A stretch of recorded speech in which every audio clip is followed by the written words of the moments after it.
이 시간에 저는 길 위에서라는 제목으로 오늘 말씀 함께 나누기를 원합니다. 오늘날 고대 로마의 수도와 도로는 인류가 성취한 토목 기술의 최대 유산으로 손꼽힙니다. 모든 길은 로마로 통한다 이런 말도 있긴 하지만 로마 제국 전성기에는 그 그물망처럼 연결된 도로의 길이가 한 15만 킬로미터에 이르렀다고 합니다. 지구를 4바퀴 돌 수 있는 엄청난 그런 거리입니다. 돌을 가지런히 놓고 그 위에 쇠석을 깐 후 그 위에 다시 자갈을 얹은 다음 화산재로 틈새를 메우는 공법을 썼고 도로의 폭도 5에서 10m의 어떤 대로를 그렇게 공사를 한 겁니다. 중앙대학교 교수가 비구니들이 사는 금기의 장소를 영상에 담아 영화로 만들었습니다. 1년에 단 2번만 문이 열리는 이 베일에 가려진 공간입니다. 교수 임용을 앞두고 집에 편지 한 장 달랑 남긴 채 출가한 여성, 어린 시절 절에 버려져 살아온 처녀, 20년 수행을 해도 아무런 변화가 없다는 생각에 괴로워하는 중년 비구니까지 그들을 보면서 이 구도자의 비장함보다 애잔함이 느껴졌습니다. 처음부터 길이었던 길은 없습니다. 본래 땅 위에는 길이 없었습니다. 걸어가는 사람이 많아지다 보니 그곳에 길이 생겼습니다. 논어에 불행유곡이라는 말이 나옵니다. 길을 갈 때 지름길을 쫓지 말고 큰 길을 취하라 이런 뜻입니다. 군자 대로행, 군자는 큰 길을 간다 이런 말과 같은 의미입니다. 길이 아니면 가지도 말라 그런 말도 있습니다. 길이란 바르고 당당함을 상징함과 동시에 마땅히 가야 할 도리를 의미합니다. 길이라는 말은 인생을 설명할 때 종종 사용됩니다. 우리는 태어나면서 죽는 순간까지 어디를 향해 걸어갑니다. 과거로 돌아갈 수는 없습니다. 인간은 갈림길에서 선택해야 합니다. 우리는 예수님을 영접했고 그의 길을 걷기로 작정했습니다. 하나님의 나라를 꿈꾸며 예수님을 닮고 싶었습니다. 사람들이 적게 간 길을 선택했기에 고난이 올 때 한숨을 쉬며 후회할 때도 있습니다. 여러분, 인생은 나그네와 같다고들 말합니다. 나는 어디에서 와서 왜 살고 어디로 가는 것일까요? 예수님을 길이요 진리요 생명으로 믿고 있는 여러분은 그 길을 잘 걷고 계십니까? 어제는 긴 꿈처럼 덧없이 지나갔고 내일은 안개 속에 갇힌 듯 보이지 않으니 오늘 나는 어떻게 이 길을 걸어갈 수 있을까요? 십자가와 부활이 생명의 길이라고 고백했다면 오늘도 여러분은 묵묵히 스승 되신 그리스도를 쫓아 그 길을 가시겠습니까? 이 시간에 우리는 본문 말씀을 통해 길 위에서 고뇌해야 하는 인생에 대하여 함께 말씀을 나누어 보고자 합니다. 첫째는 길 위에서 길을 묻다. 우리 32절의 말씀 읽어보겠습니다. 시작. 그들이 예루살렘으로 올라가는 길이었습니다. 예수께서 앞장서서 그리로 향하시자 제자들은 놀랐고 뒤따라가던 사람들도 두려워했습니다. 예수께서 다시 12 제자를 따로 불러 놓으시고 앞으로 자신에게 일어날 일을 말씀해 주셨습니다.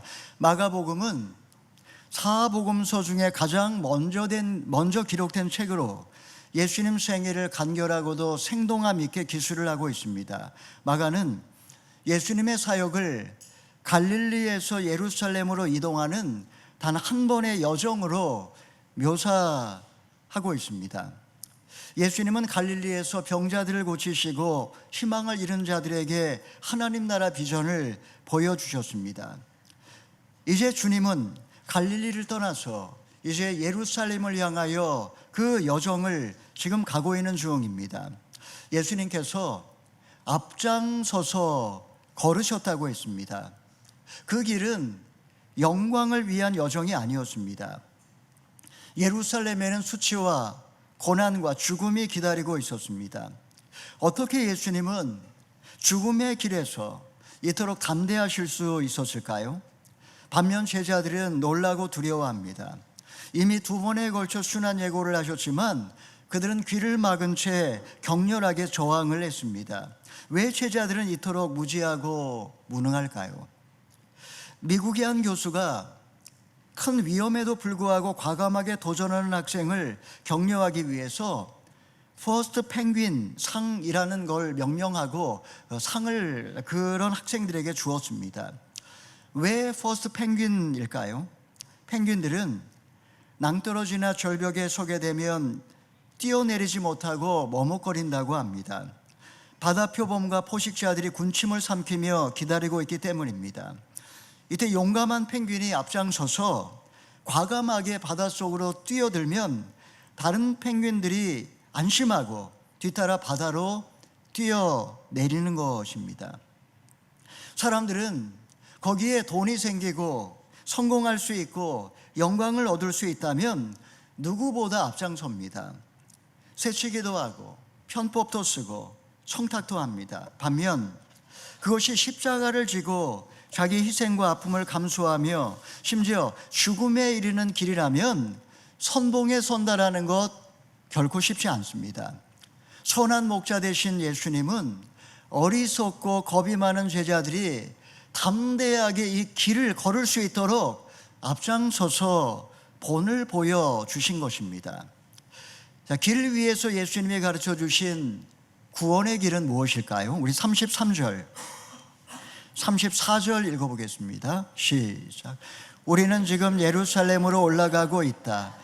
인자는 배반당의 대제사장들과 율법학자들에게 넘겨질 것이다. 그들은 인자를 죽이기로 결정하고 이방 사람들에게 넘겨줄 것이며 이방 사람들은 인자를 조롱하고 침을 뱉고 채찍으로 때린 뒤 죽일 것이다.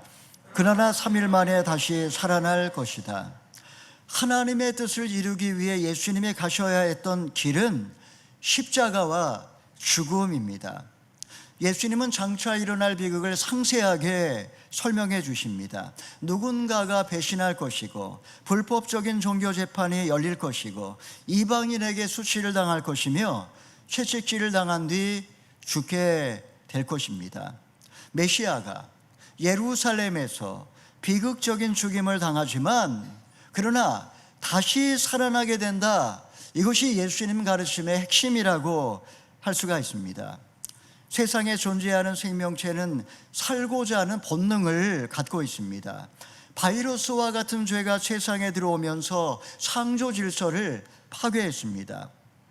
이제 인간들은 서로 책임을 전가하고 원망하고 두려워하고 미워하고 싸우다가 한 줌의 흙으로 돌아가는 게 인생입니다. 이런 세상을 치유하기 위한 유일한 백신은 그리스도의 피이며 죽음의 신을 몰아내기 위한 유일한 길은 그리스도의 부활밖에 없습니다. 제자들은 지난 3년 예수님을 따라다녔지만 이 복음의 핵심을 아직도 깨닫지를 못했습니다. 세상에는 많은 길이 있습니다. 가고 싶지 않은 길을 가야 할 때도 참 많습니다. 힘겨운 고갯길에서 한숨을 내쉬지만 내리막길에서는 흥겹게 노래를 부릅니다. 골목길을 지나가면 큰 길이 나오고 황토길을 걸으며 주저앉고 싶을 때 반갑게 맞아줄 꽃길을 떠올립니다. 어떤 교수는 청춘의 때에는 방황을 해도 된다, 마음껏 방황하라고 그렇게 말을 하고, 어떤 성현은 어떤 길을 가든 길은 많지만 결국 한 곳으로 통한다라고 그렇게 말을 합니다. 사랑하는 여러분, 예수님께서 지금 길 위에서 길을 묻고 계십니다.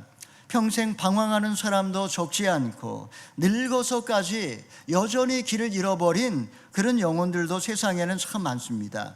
가족과 인연을 끊고 구도의 길을 따라 한 번도 가본 적이 없는 그 길을 간다 할지라도 길을 찾지 못한다면 무슨 소용이 있겠습니까? 복음의 비밀을 깨달아서 길이요 진리요 생명 되신 예수님을 따라 좋고 협작한 그 생명의 길을 여러분 쫓아갈 수 있기를 바랍니다. 둘째로, 길 위에서 다른 꿈을 꾸다. 우리 35절 37절 읽어보겠습니다. 시작. 그러자 세베대의 두 아들 야고보와 요한이 예수께 다가와 말했습니다. 선생님, 저희의 소원을 들어주시기 원합니다. 예수께서 물으셨습니다. 내가 너희에게 무엇을 내주기면 좋겠느냐? 그들이 대답했습니다. 주께서 영광의 자리에 앉으실 때 저희 중 하나는 오른편에 하나는 왼쪽에 앉게 해 주십시오. 길 위에서 다른 꿈을 꾸는 이들이 있습니다. 그들은 예수님의 사촌인 야고보와 요한입니다. 예수님은 십자가와 부활을 꿈꾸고 계시지만 그들은 정치적인 왕국을 기다렸습니다. 예수님이 순한 예고는 전혀 그들의 귀에 들어오질 않았습니다. 그들의 관심은 누가 영광의 자리에 앉느냐는 것입니다. 예루살렘에 다다를수록 그들은 초조해집니다. 수제자 베드로를 따돌려야 했습니다. 여러분, 인간은 태어나면서부터 삶을 갈구하고 그리고 죽음을 저항합니다. 그 중심에 권력이 있습니다. 권력의 의지. 이것은 정글과 같은 세상에서 살아남기 위한 인간의 본능에 가까운 겁니다. 남자들 세계에서 두세 사람이 모이면 그 안에 서열이 매겨진다고 합니다. 여자들은 권력의 의지가 상대적으로 약하지만 반대로 남자를 지배함으로써 권력을 쥐려고 하는 경향이 있습니다. 그리스도인들 역시 본능이기에 이런 본능이 사라지는 것은 아닙니다. 자, 영광의 자리에 앉기 위하여 지불해야 할 대가가 무엇일까요? 우리 38절, 40절까지 읽어보겠습니다. 시작. 예수께서 그들에게 말씀하셨습니다. 너희가 지금 무엇을 구하고 있는지 알고 있느냐? 내가 마시는 잔을 너희가 마시며 내가 받는 세례를 너희가 받을 수 있겠느냐? 그들이 말했습니다. 할 수 있습니다. 예수께서 그들에게 말씀하셨습니다. 너희도 정말 내가 마시는 잔을 마시고 내가 받는 세례를 받을 것이다. 그렇지만 내 오른편이나 왼편에 앉는 것은 내가 정해주는 것이 아니다. 그 자리는 미리 정해놓은 사람들이 돌아갈 것이다. 예수님이 마시는 잔은 고난의 잔이요 예수님이 받게 될 그 세례는 죽음의 세례입니다. 제자들이 영광의 자리에 진정 오르기를 원한다면 이 땅에서 고난과 죽음을 각오해야 한다는 말입니다. 그들은 할 수 있다고 말합니다. 말로 무슨 말인들 못하겠습니까? 지금 그들의 관심은 온통 감투에 있습니다. 예수님은 제자들이 세상 사람들처럼 이렇게 감투를 갖기 위하여 싸우지 말고 예수님이 가르쳐 주신 그 생명의 길을 따라 주님을 쫓기를 원하셨습니다. 여러분, 인간은 근본적으로 뼛속까지 이기적인 존재입니다. 세상은 피라미드 구조입니다. 재화는 한정되어 있고 그것을 원하는 사람은 많기 때문에 만민을 향한 투쟁은 피할 수가 없습니다. 권력의 자리에 올라가려면 대가를 지불해야 합니다. 실력을 길러야 합니다. 인맥을 쌓아야 합니다. 상대방을 모함도 해야 되고 힘 있는 자에게 뇌물도 줘야 합니다. 그리고 일단 영광의 자리를 차지하게 되면 가장 먼저 정적들부터 제거해 버립니다. 야고보와 요한을 지켜보는 다른 제자들의 심정이 어떠할까요? 우리 41절 읽어보겠습니다. 시작. 다른 10명은 이 말을 듣고 야고보와 요한에게 분개했습니다. 다른 제자들 역시 속으로 그 자리를 원하고 있었습니다. 영광의 나라가 임할 때 누가 좌우편에 앉을 것인가 초미의 관심사였습니다. 베드로는 당연히 자신이 될 거라고 믿어 의심치 않았습니다. 야고보와 요한은 예수님과 혈연지간이었습니다. 안드레는 베드로의 형이었고 그리고 오병이어 기적의 주역으로서 한 자리 차지하지 않을까 이렇게 일말의 기대를 했습니다. 지금 다른 제자들은 누구에게 줄을 댈 건가 이런 계산을 하고 있었던 겁니다. 왜 사람들은 이렇게 자리에 지위에 관심이 많을까요? 거기에서 권력이 나오기 때문입니다. 사람들이 고기를 조아리고 돈이 들어오고 각종 특혜가 뒤따릅니다. 국회의원은 금배지를 다는 순간 200여 가지의 특혜가 주어진다고 합니다. 대표적인 것이 국회 안에 한 의원이나 병원이나 이런 미용실이나 사우나 이런 곳은 가족들까지 무료입니다. 민방위와 예비군도 면제이고, 비행기를 탈 때, 배를 탈 때, 기차도 전부 다 무료입니다. 강원도에 있는 공영 공무원 콘도도 마음껏 쓸 수가 있습니다. 여러분, 영적 지도자는 세상 지도자들과 어떤 차이점이 있는 걸까요? 우리 42절, 45절까지 읽어보겠습니다. 시작. 예수께서는 그들을 함께 불러놓고 말씀하셨습니다. 너희도 알듯이 이방 사람의 통치자라는 사람들은 백성들 위에 군림하고 그 구관들도 권력을 행사한다. 그러나 너희는 그래서는 안 된다. 오히려 누구든지 너희 중에서 큰 사람이 되고 싶은 사람은 너희를 섬기는 자가 되어야 하고, 누구든지 으뜸이 되려는 사람은 모든 사람의 종이 되어야 한다.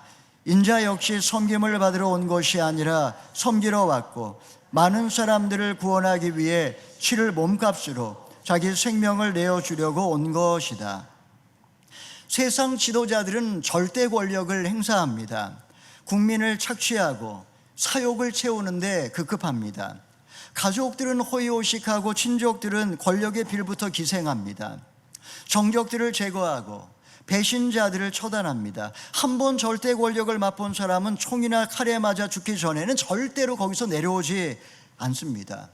지금 예수님의 고민은 이런 세속적인 야망이 제자들의 마음을 사로잡고 있다. 이것이 예수님의 지금 고민이었습니다. 너희는 그렇게 해서는 안 된다. 너희는 그렇게 살아서는 안 된다. 그렇게 단호하게 말씀하십니다. 영적 지도자는 세상 지도자들과는 달라야 합니다. 그는 사람들 위해 군림하지 않고 오히려 종이 되어서 겸손하고 온유하며 자기 희생적이어야 합니다. 무엇보다도 그는 자기 생각이나 계획이 아니라 성령의 인도하심을 따라 하나님의 뜻에 순종해야 합니다. 예수님 자신이 이 땅에서 종처럼 섬기셨고, 그리고 인류를 구원하기 위하여 자신의 목숨을 제물로 주셨던 것입니다.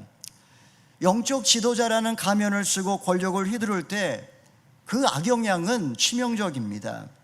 만약 그에게 신유의 은사나 이적이 나타난다면 더더욱 그렇습니다. 이단 교주들을 보면 하나님의 이름을 빙자하여 사람들을 세뇌시켜 결국 노예로 만듭니다. 교주가 뺨을 때리고 교주를 해도 반항조차 못합니다.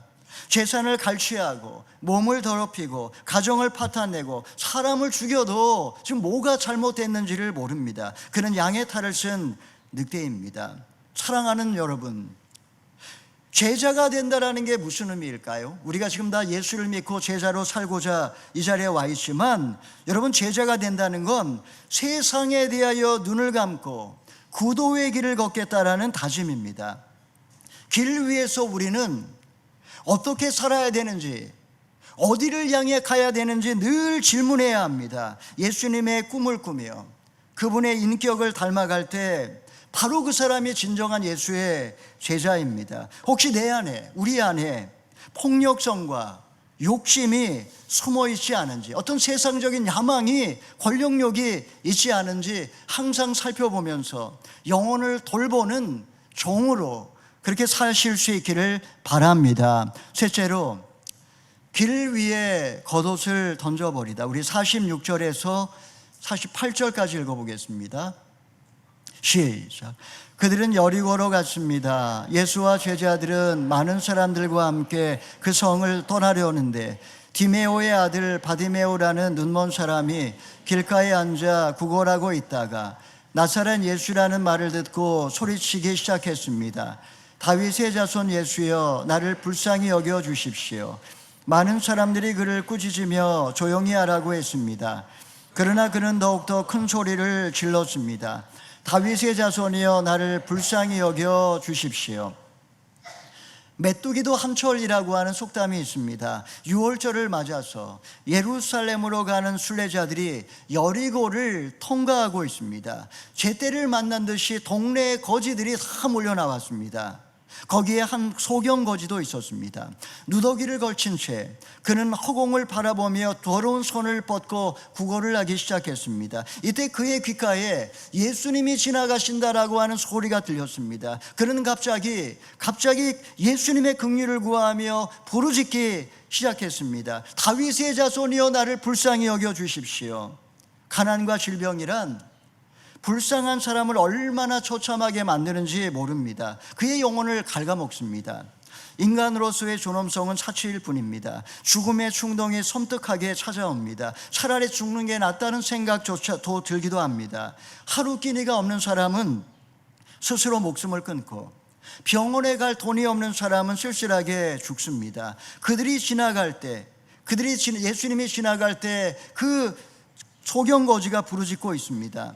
가난 때문에, 질병 때문에 죽음을 선택하는 만큼 삶에 대한 애착은 더 처절하다고 할 수가 있습니다. 성경에 보면 예수님을 표현하는 단어들이 많이 나오지만 나사렛 예수, 다윗의 자손이라고 하는 이 표현은 이 마가복음 이곳에 유일하게 등장합니다. 나사렛과 다윗은 사실은 서로 어울리지 않는 단어의 조합입니다. 나사렛은 가장 초라하고 멸시받는 마을이었고 다윗은 사랑받는 자라는 뜻입니다. 여러분, 나사렛 예수, 다윗의 자손, 여러분, 이것이야말로 거짓 소경의 신앙 고백이었습니다.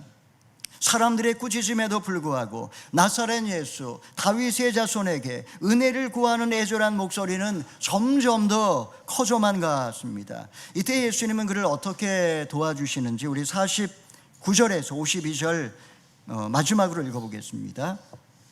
시작. 예수께서 걸음을 멈추시고 말씀하셨습니다. 저 사람을 불러오너라. 그러자 그들이 그 사람에게 말했습니다. 안심하고 일어나라. 예수께서 너를 부르신다. 그는 겉옷을 던져버리고 벌떡 일어나 예수께로 갔습니다. 예수께서 그에게 물으셨습니다. 내가 무엇을 내게 해주기를 원하느냐? 앞을 못 보는 사람이 대답했습니다. 선생님, 제가 보기를 원합니다. 예수께서 말씀하셨습니다. 가거라, 내 믿음이 너를 구원했다. 그러자 그 즉시 그는 보게 됐고 예수를 따라 길을 나섰습니다. 소경거지는 겉옷을 벗어던진 채 벌떡 일어나 사람들의 손에 이끌려 예수님께로 나왔습니다. 그가 무엇을 원하는지 주님이 모르실 리가 없습니다.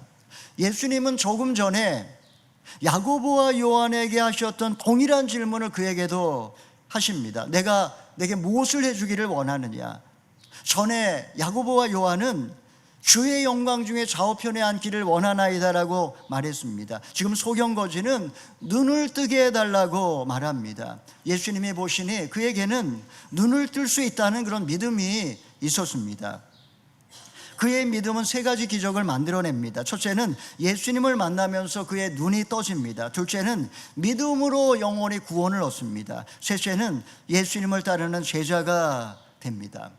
예수님은 그에게 가라고 이렇게 말씀하셨지만 그는 집으로 가지 않습니다. 그는 밤에 이슬을 가려주었던 겉옷을 챙기지도 않습니다. 그는 슬픔과 불행에 찌들어 있던 과거를 뒤로한 채 예수님의 비전을 품고 미래를 향해 길을 걷기 시작합니다. 소경거지는 냄새나는 겉옷을 버렸습니다. 여행할 때 짐이 많으면 여러분 오래 걸을 수 없습니다. 좋지 않은 기억, 불결한 감정, 세상에 대한 욕심, 이런 것이 우리의 여정에서 우리를 지치게 만듭니다. 예수님과 함께 길을 걸을 때 길을 밝혀주는 밝은 깨달음도 있지만 때로 우리는 이 여정에서 슬픔도 있고 갈등과 오해도 있고 깊은 무력감이 찾아올 때도 있습니다. 여러분, 그런 것을 가슴에 고이고이 간직한 채 제자의 길을 걸어가는 건 불가능합니다. 새 한 마리가 있었습니다. 열매를 먹고 깨끗한 물을 마시고 맑은 목청으로 노래를 불렀습니다. 새는 무슨 일을 만날 때마다 작은 돌을 모았습니다. 돌을 보며 즐거운 일이 떠오르면 웃었고 슬픈 일이 떠오르면 울었습니다. 새는 늘 돌을 갖고 다녔습니다. 점점 더 돌이 많아지면서 어느 날 더 이상 하늘을 나를 수 없었습니다. 나중에는 돌 때문에 한 걸음도 걸을 수 없었습니다.